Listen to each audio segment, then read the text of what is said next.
Ayan na po yung isda na nahuli kaninang umaga.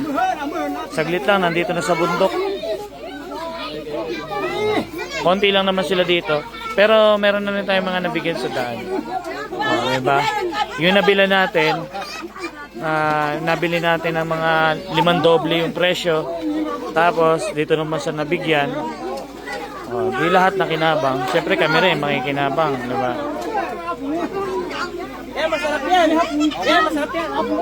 Oo. Damihan nyo na. Konti lang naman kayo.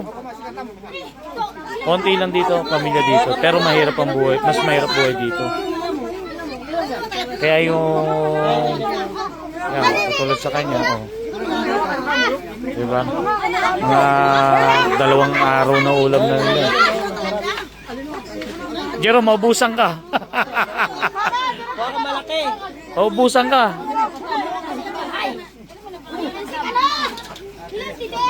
Kita mahlay po niya mo.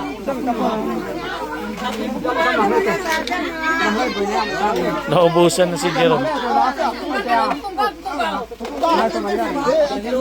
Alin ba ito?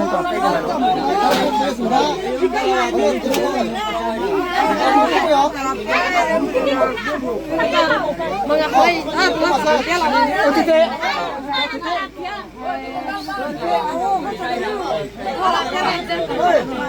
Eh, tansya ko mga 2 araw na ulam na nila. Bawat pamilya.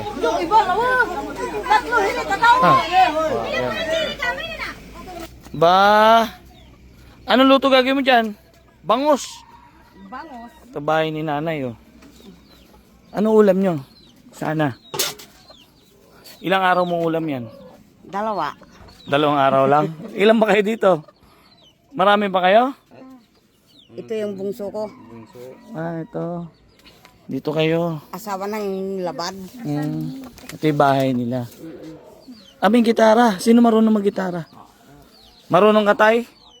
Marunong si Itay. Ah? Ano ulam nyo sana? Hindi kami dumating. Ano to? Ampalaya. Apalya. Ulam. Kumain na kayo?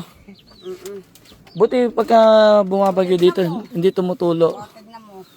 Sige nga tayo, mag-gitara nga. Marunong ka? Ah, sira. Sira. Hindi ba tumutulo yung bahay nyo? Hindi tumutulo? Tingnan yung pana nyo. Ang ganda ng pana nyo. Ito, tumutulo. Naipatingnan ng Ito, hindi naitingnan yung ng pana. Yung pana, yun. Tama ng paluka. Ah, galing oh. Hindi na kayo nangangaso. Hindi na. Patingin niya. Kasi wala nang ano? Wala na. Baboy damo. Wala na kayong mahuli. Ba't naubos? Nubos nyo? Inuubos. Sino nakaubos? Kayo din. Ito yung bahay nila. Pagka may bagyo, yan, hindi ba kayo lumilikas pagka may bagyo? Hindi. Dito lang kayo? Oo. O, pasensya na kayo. Ito lang ang ano natin. Isda, saka tinapay. Nung nakaraan naman, bigas naman eh. May bigas, nabigyan din kayo ng bigas. Oh. Ganun talaga. So, susunod, bigas uli. Palitan lang. Yun lang kasi kaya eh, no?